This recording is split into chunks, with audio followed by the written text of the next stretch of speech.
তোমার নবী বলেছে কোন দাড়ি পাকনেওয়ালা বান্দা যদি আল্লাহ দরবারে কাঁদতে দেয়, তুমি নাকি লজ্জা পাইয়া সাথে সাথে মাফ কইরা দাও। আয় আল্লাহ, এই মজলিসে অনেক দাড়ি পাকা মুরব্বীরা রয়েছেন।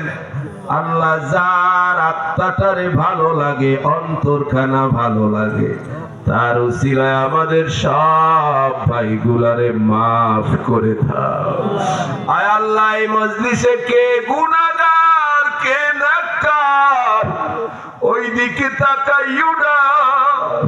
আল্লাহ তুমি সমান ভাবে আমার সব ভাইগুলারে মাফ করে দাও।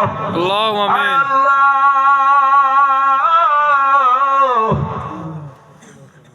আল্লাহ, আমরা ছাড়া তোমার গোলামের অভাব নাই, তুমি ছাড়া আমাদের কেউ নাই। তুমি যদি আমাদের আল্লাহ তোমার দরজা থেকে তাড়ায় দাও, জাহান্নাম ছাড়া আমাদের যাওয়ার জায়গা নাই। আয় আল্লাহ, আমরা স্বীকার করছি জীবনে বড় বড় গুনাহ করেছি। আয় আল্লাহ, দুনিয়ার মহব্বতে পয়রা, টাকা পয়সার মহব্বতে পয়রা তোমারে ভুইলা গেছি। আল্লাহ তুমি মোদেরে ভুলিও না। আয় আল্লাহ, এই এলাকার মধ্যে এমন এমন কবরবাসী কবরে ঘুমায় রয়েছে, যার জন্য দোয়া করার মতো দুনিয়ায় কেউ নাই। অনেক মা বাবা কবরে ঘুমায় রয়েছে, আজ পর্যন্ত সন্তান ওই মা বাবার জন্য কান্দে নাই, চোখের পানি ফেলায় নাই। আয় আল্লাহ, যেই মা বাবা নিঃস্ব হইয়া কবরের মধ্যে পয়রা রয়েছে, আমরা এই পবিত্র মজলিস থেকে ওই কবরবাসী মা বাবার জন্য দোয়া করি। আল্লাহ তুমি এই কবরবাসীর মা বাবার কবরে সবের হাদিয়া পৌঁছায়া দাও।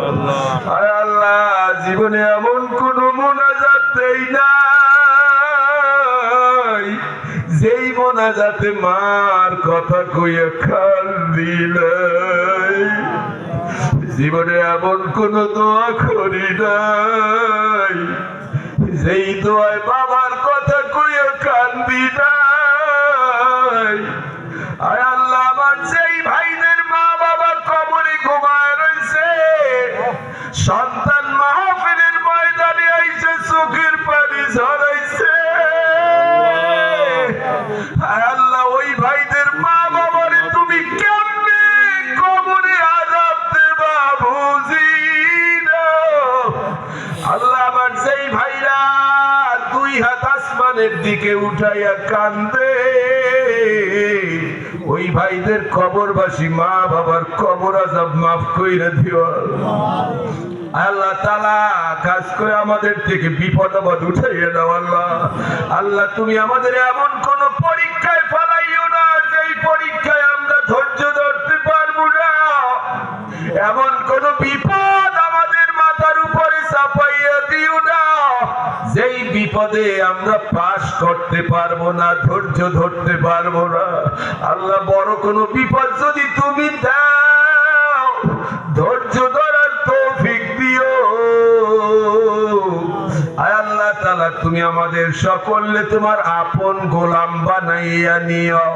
আয় আল্লাহ, মুরব্বী বাবাজিদেরকে হযরতে আবু বকরের মতো বানাইয়া নাও, যুবক ভাইদের হযরতে খালিদ বিন ওলীদের মতো বানায় দাও, মা বোনগুলারে হযরতে আয়েশা খাদিজার মতো বানায় দাও, ছোট ছোট বাচ্চাগুলারে মাছ এবং মুআজের মতো বানায় দাও, অসুস্থ যারা আছে কুদরতি ঔষধ দিয়া সুস্থ বানাইয়া দাও।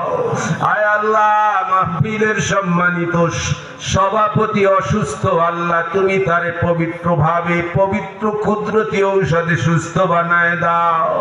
আয় আল্লাহ, প্রবাসী ভাইরা যারা রয়েছে দোয়া চাইছে, আয় আল্লাহ প্রবাসী ভাইরা যারা আল্লাহ রাব্বুল আলামিন প্রবাসে থাকতেছে, জীবন কাটাচ্ছে। আল্লাহ তুমি ওই প্রবাস থেকে সুন্দর সুন্দর খবর পৌঁছাইয়া মা বাবার কলিজা ঠান্ডা বানায় দিও। আল্লাহ ডাক্তার আব্দুল মজিদ সাহেব অসুস্থ, আল্লাহ তুমি তার শেফায়ে আদেলা কামেলা দায়েমা নসিব করে দাও।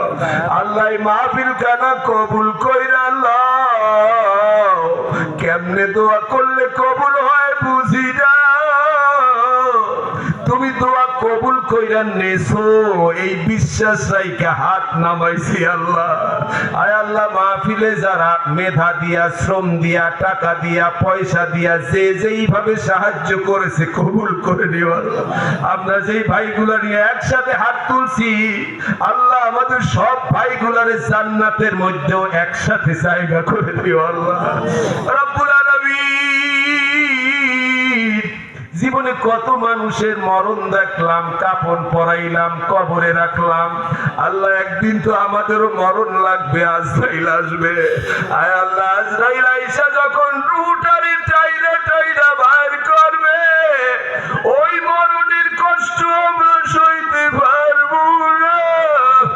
ওই মরণের সবাই যেই নবীজির চেহারা দেখলে জাহান্নামের আগুন হারাম হয়ে যায়, মরণের কালে মদিনা থেকে আমার বিশ্ব নবীজির চেহারা মোবারক আমাদের দুই নয়নে দেখায়া দেখায়া আমাদের জবানে, আমাদের কলবে মধুর কালেমা মধুর কণ্ঠে পড়ায় দিও লা ইলাহা